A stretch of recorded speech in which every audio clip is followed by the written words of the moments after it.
الشيطان الرجيم بسم الله الرحمن الرحيم.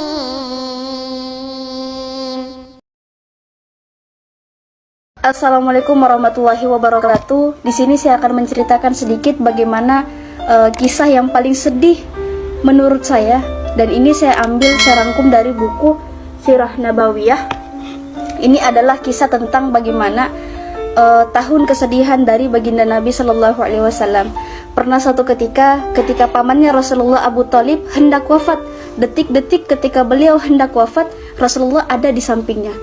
Ketika itu Rasulullah mengatakan, "Wahai pamanku, ucapkanlah kalimah La ilaha illallah, maka akan kujadikan kalimah ini sebagai hujah di hadapan Allah." Mungkin ya, kalau teman-teman Abu Thalib pada saat itu tidak ada di sampingnya, mungkin Abu Thalib akan mengatakan La ilaha illallah. Mungkin dia akan wafat dalam keadaan berislam, mungkin.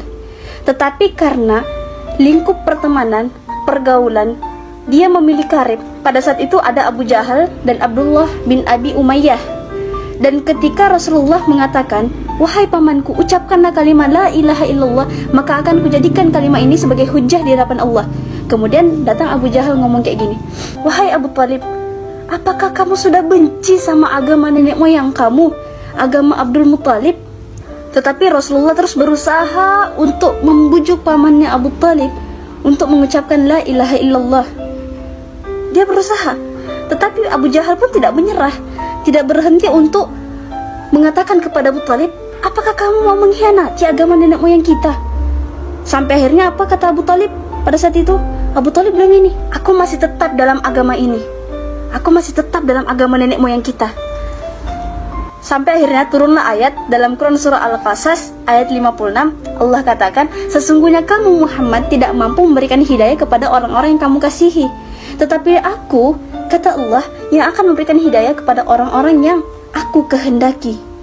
Jadi maaf, selevel Rasulullah saja, selevel Nabi tidak mampu memberikan hidayah kepada pamannya, apalagi kita. Sampai akhirnya Abu Thalib wafat dalam keadaan tidak berislam, alias mati dalam keadaan kufur. Apa hikmahnya? Pilihlah teman yang baik, berhati-hatilah dalam memilih karib atau teman.